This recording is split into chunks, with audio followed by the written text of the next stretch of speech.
Hi hello this is Srinivas. Welcome to Srinivas for you. కానీ talent ఇక్కడ subject మీద skills అనేవి ఎలా ఉండాలి అంటే క్రియేటివిటీ ఉండాలి. మరి ఆ క్రియేటివిటీ ఎలా ఉంటుంది అంటే మీకు ఒక ఎగ్జాంపుల్ చెప్తాను. ఒక క్లాసులో టీచర్ వచ్చేసి ఆ పిల్లలందరినీ కూడా లైన్ సెగ్మెంట్ డ్రా చేసుకొని రాండ్రా, కొంచెం కొత్తగా డ్రా చేసుకొని రాండి అని చెప్పాడు. లైన్ సెగ్మెంట్ అంటే రేఖాఖండం అంటాం కదా. సో కొంతమంది పిల్లలు ఇలా డ్రా చేశారు, కొంతమంది ఇలా డ్రా చేశారు, కొంతమంది నిలువుగా డ్రా చేశారు. ఒక్కొక్కరు ఒక్కొక్క రకంగా లైన్ సెగ్మెంట్ డ్రా చేసుకొని అయితే వచ్చారు టీచర్ దగ్గరికి. కానీ ఒక్క పిల్లవాడు మాత్రం ఏం చేశాడో తెలుసా, ఒక డాట్ పెట్టుకొని వచ్చాడు. ఒక డాట్ పెట్టుకొని వచ్చి ఇది నా రేఖాఖండము, ఇది నా లైన్ సెగ్మెంట్ సార్ అని చెప్పేసి చూపెట్టాడు. అప్పుడు టీచర్ కోపం వచ్చింది. ఎరా నేను లైన్ సెగ్మెంట్ డ్రా చేసుకొని రమ్మంటే నువ్వేంటి ఒక చుక్క పెట్టుకొని వచ్చావు అంటే, అప్పుడు ఆ పిల్లవాడు చెప్పినటువంటి సమాధానం ఏంటి తెలుసా, సార్ నేను ఇక్కడ చుక్క పెట్టా కదా, చుక్క కాదు, మీరు సరిగా చూస్తే మీకు అక్కడ లైన్ సెగ్మెంట్ కనిపిస్తుంది.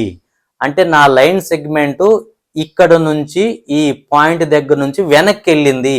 వీళ్ళందరూ ఏమో ఇట్లా ఇట్లా ఇట్లా ఇట్లా వెళ్ళాయి, కానీ నా లైన్ సెగ్మెంట్ ఇక్కడ నుంచి వెనక్కి వెళ్ళింది, అందుకే మీకు కనిపించట్లేదు. లేదంటే మనం ఈ పెన్నుని ఒకసారి లైన్ సెగ్మెంట్ అనుకున్నట్లయితే దీన్ని మీరు ఇట్లా చూడండి సార్, ఇట్లా చూస్తే మీకు ఇట్లా చూడండి, ఇట్లా చూస్తే మీకు పెన్ను కనపడదు, పెన్ను మొత్తం కనపడదు, మీకు ఓన్లీ ఈ పాయింట్ మాత్రమే కనిపిస్తుంది. నా లైన్ సెగ్మెంట్ లో కూడా మీకు ఆ పాయింట్ మాత్రమే కనిపిస్తుంది, వెనకున్న లైన్ కనిపించట్లేదు, కావాలంటే మీరు పెన్ను ఒకసారి చెక్ చేసుకోండి అని ఆ పిల్లవాడు ఇచ్చిన క్లారిఫికేషన్కి టీచర్ అవాక్ అయ్యాడు. ఇగో ఇది క్రియేటివిటీ అంటే, ఇది టాలెంట్ అంటే. అందరూ బై హార్ట్ చేయటం, అందరూ అదే క్వశ్చన్లో అదే ఆన్సర్, అట్లా కాదు. మనం కొంచెం డిఫరెంట్గా ట్రై చేయాలి, కొంచెం డిఫరెంట్గా మనం రాయగలగాలి. అప్పుడు టీచర్కి కొంచెం మన మీద ఒక అభిప్రాయం ఉంటుంది, ఓహో వీడికి చాలా స్కిల్స్ ఉన్నాయి అని చెప్పేసి ఇంకో కొంచెం దాన్ని మనం మార్చి మనకు ఇంకా కొత్త కొత్త విషయాలు చెప్పడం అనేది జరుగుతుంది. ఇది మనం పిల్లలకి అలవాటు చేయాలి.